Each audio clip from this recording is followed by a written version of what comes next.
Good evening po sa ating mga subscribers dyan. Oras naman para magluto tayo ng ating hapunan. So siyempre, pag ganitong oras talaga, pag gusto kasi namin, gusto ni Keto pag hapunan, sabaw. Sabaw yung natin para, yung mga bata kasi, pag may sabaw, maraming nakakain yung mga bata pag sabaw yung natin. So, magsasabaw tayo ng isda. Wait lang. Habang nagpapakulo pa ako ng tubig. So, at tinapalambot na natin yung kasi naging yellow yung ating isda. So, yun. Marami naman to. Siguro mga 5 piraso. Sabaw lang naman kailangan natin. So, hindi na tayo nito. Hindi na tayo gagamit ng mantika. Kasi, lauwi. Sa tawagin dito sa Bisaya, lauwi. Marami tayong gulay dito. Siyempre, hindi mawawala yung alugbati. At saka yung ating okra. Higit sa lahat, yung hindi na pala ako magano kasi may naman pala dito. So ito na lang yung ko, yung sari-sari. Isang balot kasi mga 3 balot naman ito, isang balot. So hindi na tayo gagamit nito. Yun ang ating kailangan to.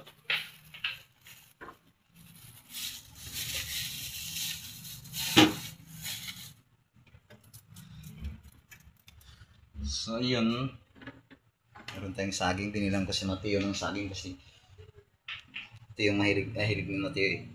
Kasi yung saging.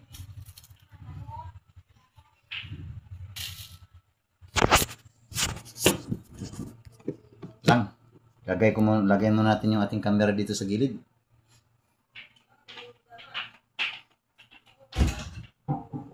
Ayun!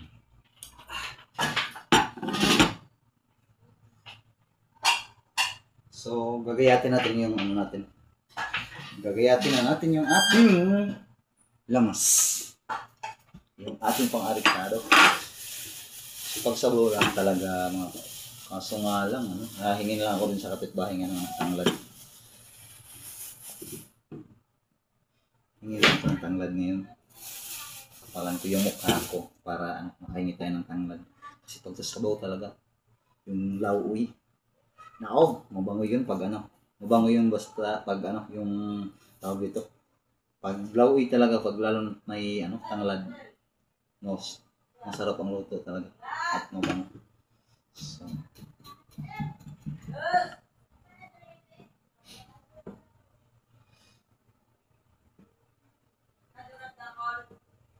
parang lang yung ko, yung trabaho ko dito sa bahay, parang yung baga ko na lang, libangan ko na lang yung pagluluto dito. Pagluluto.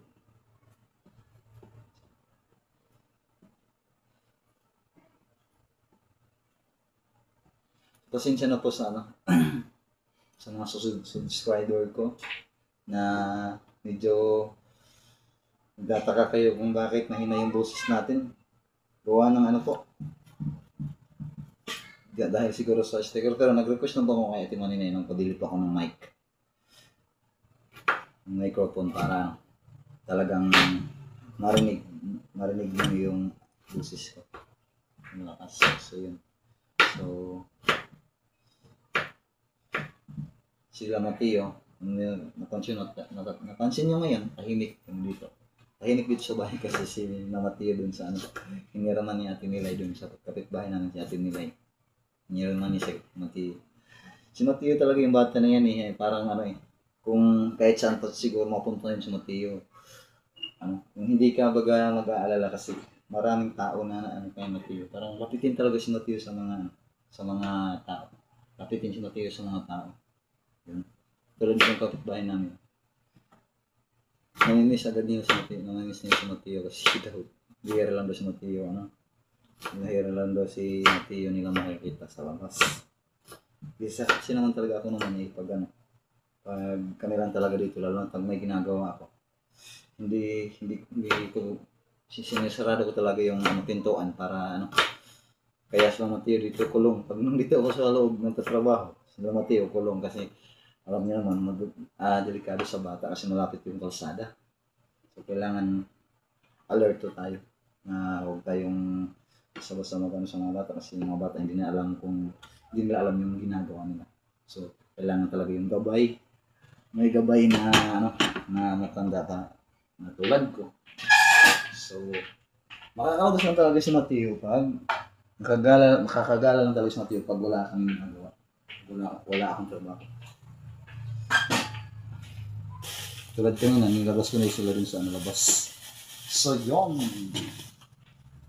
Hugasan ko muna yung ating gulay. Para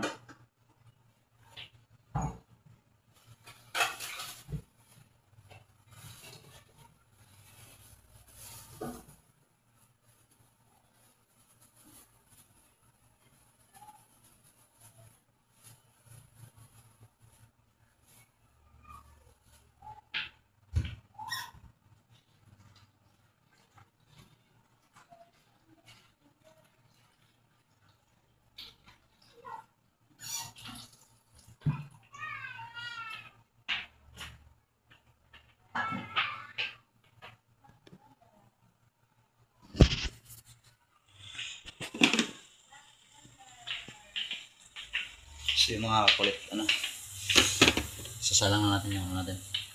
Sasalang na natin yung maricaros natin sa luya. Sa kaluya lang po ito.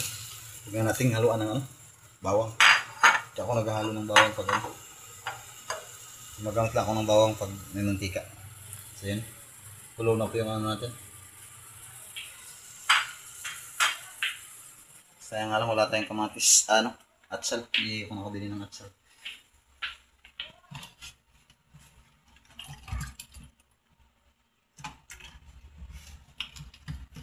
Naging yelo yung isda. Yung kanin namin kahit puwang baso lang. 2 baso lang yung sinasaing ko. 2 kainan na namin. Kasi lalong pag kanilang dito sa bahay. Yung mga bata, konti lang talaga yung nakakain pag pag walang sabaw. Kaya kailangan palaging may sabaw tayo.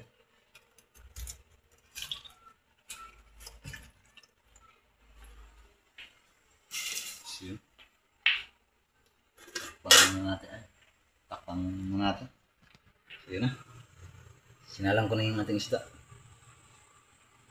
Takpan ko muna. Takpan muna natin. Tingnan natin yung natin. Ating niluluto kung luto na ba ito. Grabe ang pagkulo-kulo. Kumukulo na. Yun. Oh. Isda.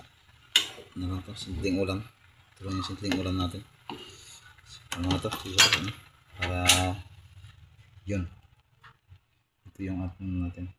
Ulam natin ngayon.